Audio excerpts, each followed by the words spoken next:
Hello and welcome to night 29 of Fun with Cheese. As we sit down here tonight, I want to give a shout out or announce our sponsors to our show. But really, tonight's show it's all just buffalo chips to me. And we'll find out who our guest is in a little bit. But friends of the show tonight include the Fred Usinger Sausage Company down in Milwaukee, Wisconsin, which former student of mine took me on a tour with Fritz Usinger, the owner himself. So this one goes out to Josh Swart. Thank you so much for that tour, and it's been a really cool shaped my life, man.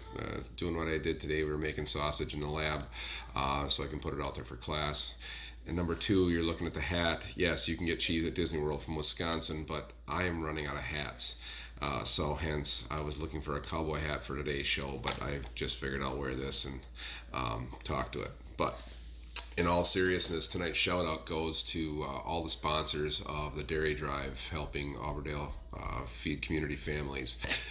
It's a drive that we started rolling with the help of encouragement of a few friends, and we are going to be able to provide dairy products for our community families coming in for school lunches for the next 5 weeks. If you're interested, go to our Facebook page, or my Facebook page, and I have a link there, or my co-teacher in the class, Jordan Anderson, and tell you how to get involved. If you want to give $10, if you want to give $20, if you want to sponsor an entire week, we're putting dairy products and real farmers products in with our lunches that we're providing for our kids. And that's coming up on Thursday when that's going to happen for our drive number one. So be looking for that. It's going to be something really cool, and we'll do a couple Facebook Live things. But thank you to all our sponsors this week, being Mullins Cheese and Weber's Farm Store and the Auburndale FA alumni for helping us get this thing kicked off. I'll be announcing our sponsors for the week for those. But thank you so much for all those, and look forward to those things to come. Tonight's story comes to us from 1964 at the Anchor Bar in Buffalo, New York. Now, the story has two different sides to it.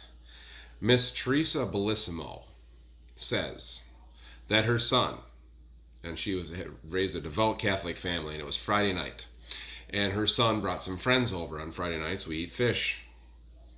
So her son says, I'm hungry, and they didn't have any fish in the house, so they waited till midnight. She threw some wings in the fryer because in '64 they're still feeding up full-size chickens, and came out with these wings, and she decided that she needed to add some sauce to it.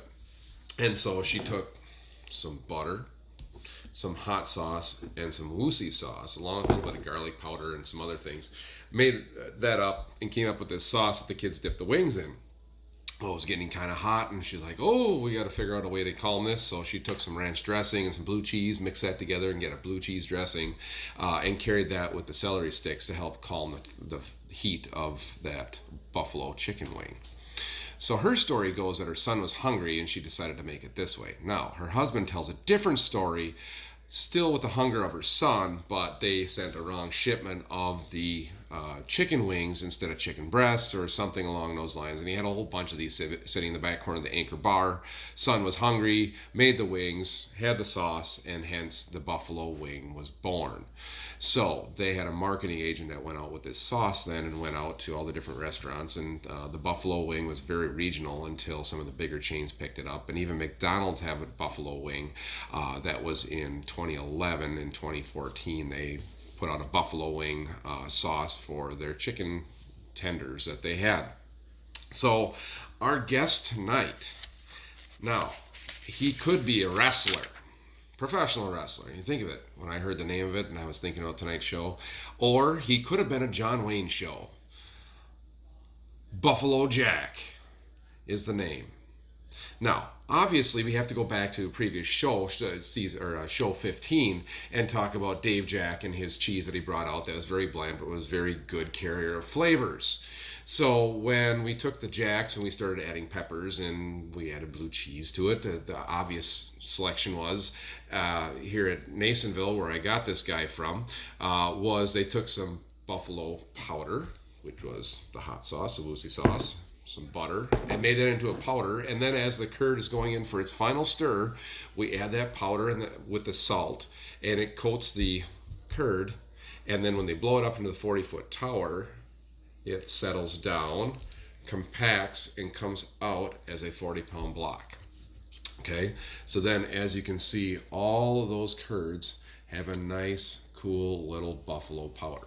So what do I do with Buffalo Jack? Okay, number one, get some chicken, put it in a crock pot. Let it sit there for 3, 4, 5 hours on low. Okay, I'm not right on my time, but it might be 3 hours on high. On low, it might be 6 hours. Shred that chicken up, and then take this stuff, shred it on top of that, and you have buffalo chicken pulled, or buffalo chicken pulled chicken. Sorry, I can't get my words out. Or you can take it and you can shred it on top of nachos, and then stick it in your microwave for a minute, melt that on top of there, and you have buffalo nachos. You can put just about anything you want to add a little heat to. But remember, Jack has a great melting property, and when we add a little bit of heat with the buffalo, we have an awesome cheese. So this is called Buffalo Wing Jack. The idea came from Dave Jack, but then it helped with Teresa Bellissimo and her husband, however the story wants to go. But we'll thank her son for being hungry that night and wanting to feed his friends, mixing up a little bit of this stuff to give us that flavor that we now call buffalo. And you can find buffalo things at Disney. It's a cool day. Glad to be part of the Wisconsin tradition of promoting cheese. Think about the Auburndale Dairy Drive having a real impact on supply and getting food into families and helping diversify our dairy background in our cooking. So you guys have a great day, and remember that this stuff is milk's leap into immortality. Have a great day, and we'll see you for day 30.